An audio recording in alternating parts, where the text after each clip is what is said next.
In a business of high volume transactions, we have seen a lot of invoices that come in that don't possess the physical or the digital signature. What do you think? Does it really affect the eligibility of input tax credit?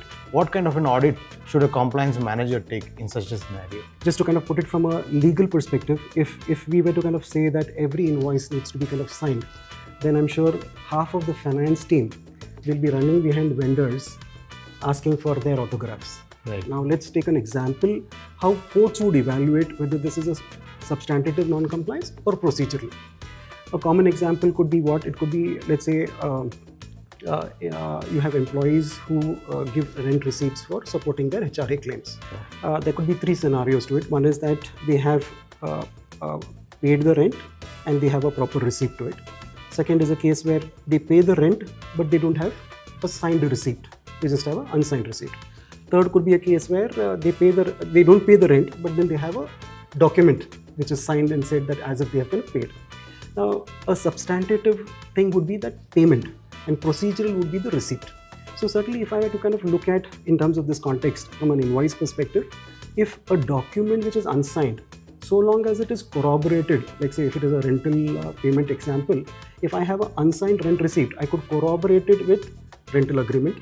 I could corroborate it with digital payment if that has happened. I could corroborate it with other things to kind of satisfy that from a sum and substance, a rent payment from this person to a specified, whoever is the landlord, has kind of happened.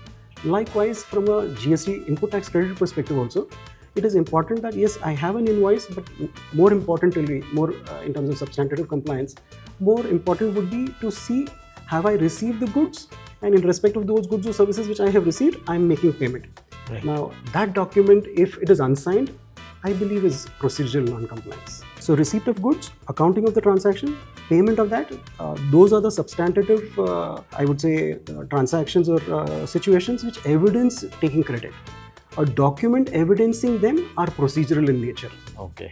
An unsigned invoice from a internal control perspective is not suggested. Maybe from a process control, companies should look at having a threshold which says anything which in excess of a particular kind of amount, I shall insist for a proper signed invoice. So that's more from a control perspective. But from a legal perspective as regards the position, certainly just because I don't have a signed invoice, will that disentitle my credit? The answer is no. The ordinary rule should be that I should insist for original signed invoice in all cases, but wherever it is not possible for practical reasons, then even an unsigned invoice should not take away the substantive right to claim ITC.